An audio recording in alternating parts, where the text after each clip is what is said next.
ভাবো তো, নরম নরম চিকেনের টুকরো আর তার সাথে মাখনের ঘন গ্রেভি, যা মুখে দিলেই একেবারেই গলে যাবে।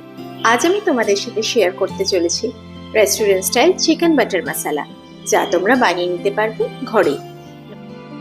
এই রেসিপিটা খুব সহজ, উপকরণও কম, আর স্বাদ হবে একদম পারফেক্ট রেস্টুরেন্টের মতো। তাহলে চলো দেরি না করে শুরু করা যাক আজকে স্পেশাল চিকেন বাটার মশলা রেসিপি।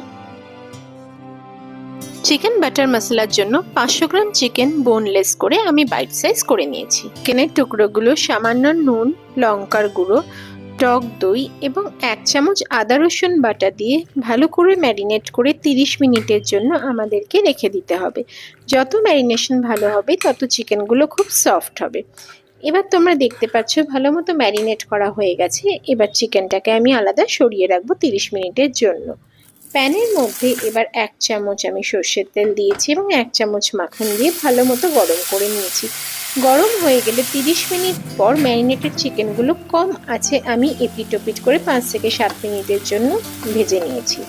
তোমরা এখানে দেখতে পাচ্ছ চিকেনগুলোকে আমি হালকাই ভাজছি, খুব কড়া করে ভাজছি না। কড়া করে ভাজলে এর স্বাদটা অনেকটা হার্ড হয়ে যায় এবং খাওয়ার সময় খেতে ভালো লাগে না।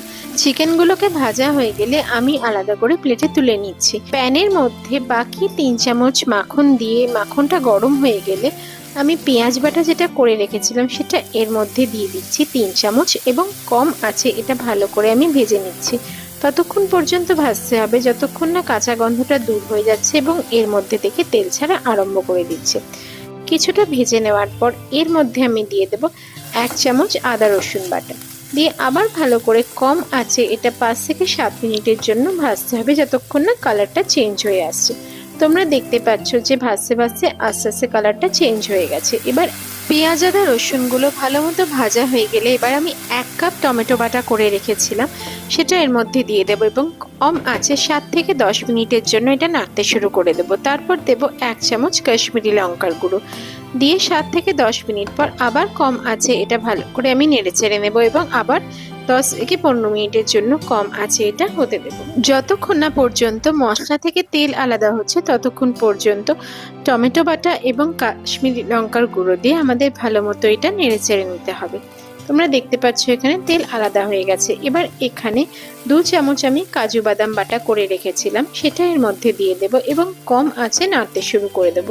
এটাকে 5 থেকে 7 মিনিটের জন্য ভালো করে আমি কষিয়ে নেব। তারপরে আমি সামান্য নুন এবং সামান্য চিনি দিয়ে আবার মশলাটা ভালো মতো আমি কষাতে থাকবো।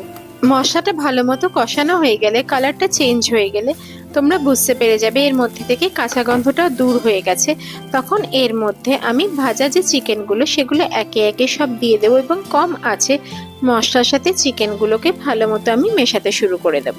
এখানে একটা জিনিস খেয়াল রাখতে হবে, পুরো রান্নাটাই যেন কম আছে হয়ে থাকে, না হলে কিন্তু লো টু মিডিয়াম ফ্লেম হলে মশলাটা পুড়ে যাওয়ার সম্ভাবনা থাকবে এবং একটা পোড়া গন্ধ বেরোবে।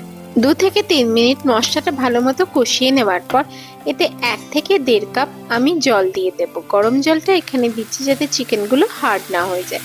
এভাবে জলটা দেওয়ার পর আঁচটা জোরে বাড়িয়ে আমাদেরকে ভালো করে নেড়ে চেড়ে নিতে হবে যাতে মশলাটা চিকেনের মধ্যে ভালো করে ঢুকে যায় এবং খাওয়ার সময় খেতে ভালো লাগে। 5 থেকে 7 মিনিট কম আছে এটা ফুটতে দিতে হবে।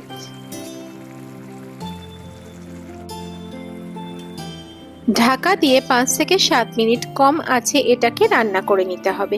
এবার 5 থেকে 7 মিনিট পর গ্রেভিটা ঘন হয়ে গেলে তোমরা দেখতেই পাচ্ছ এখানে চিকেন বাটার মশলা আমাদের 80% কুকড হয়ে গেছে এবং কালারটাও একটা সুন্দর কালার এসছে। এবার এর মধ্যে সামান্য দিয়ে দেব আমি গরম মশলার গুঁড়ো এবং তারপর দেব হাতে ঘষে নেওয়া কসুরি মেথি। আমি এখানে 1 চামচ কসুরি মেথি নিয়েছি, বেশি কসুরি মেথি নিলে মাংসটা তেতো হয়ে যাওয়ার সম্ভাবনা থাকবে। এবার হাতে ঘষে নিয়ে কসুরি মেথিটা চিকেনের উপর ছড়িয়ে দেব এবং সবকিছু একসাথে আবার ভালো মতো নেড়ে চেড়ে নিয়ে 2 থেকে 3 মিনিট কম আছে এটাকে আবার হতে দেব। 2 থেকে 3 মিনিট পর তোমরা দেখতে পাচ্ছ গ্রেভিটা ঘন হয়ে গেছে এবং আমাদের 90% চিকেন বাটার মশলা রেডি হয়ে গেছে। ঠিক এই স্টেজে আমি 2 চামচ ফ্রেশ ক্রিম এর মধ্যে দিয়ে দেব স্বাদটাকে আরেকটু বাড়ানোর জন্য। এবার সবকিছু একসাথে খুব ভালো মতো মিশিয়ে নেব এবং 1 মিনিটের জন্য এটাকে আবার কম আঁচে আমি হতে দেব। সব শেষে আরো 2 চামচ ফ্রেশ ক্রিম মিশিয়ে 1 মিনিট রেখে এটা নামিয়ে দাও এবং গরম গরম পরিবেশন করো। ওপরে সামান্য বাটার আমি 1 চামচ ছড়িয়ে দিয়েছি যাতে খেতে আরো ভালো লাগে। তো বন্ধুরা দেখলে তো, এভাবে খুব সহজে তৈরি হয়ে গেল আজকের চিকেন বাটার মশলা রেসিপি। নান, বাটার রুটি বা জিরা রাইসের সাথে পরিবেশন করলে স্বাদ হবে দ্বিগুণ। রেসিপিটা ভালো লাগলে লাইক করো, শেয়ার করো এবং আরো অনেক টেস্টি রেসিপির জন্য আমার চ্যানেলটা কিন্তু সাবস্ক্রাইব করতে ভুলো না। সবাই ভালো থাকো, সুস্থ থাকো, ধন্যবাদ।